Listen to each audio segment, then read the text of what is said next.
pressure cooker, or actually Ninja multi-cooker beef ragu. Now, first off, I want to tell you, you can absolutely make this with regular beef chuck pieces. You don't need to use beef cheeks. I use beef cheeks because they are high in protein, there's loads of collagen in them, there's no bones to deal with, and they're a budget cut of beef. You won't be able to pick these up in the supermarket. You need to go to your local butcher and ask him very nicely for your beef cheeks.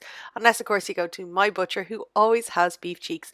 And if you want to know who he is, drop a question below this video and I will be happy to tag him. The trick to this fabulous ragu is about layering as many of these flavors as possible, popping it on high in the pressure cooker, because you do need a pressure cooker to break down the fibers in the beef cheek, and then leaving it to cook. Once made, this will make 2 full family meals, and this dish in total, including all the vegetables and the bits and pieces, cost me €9 to make. So that's 2 huge family meals for €9, which, as far as I'm concerned, is an absolute bargain.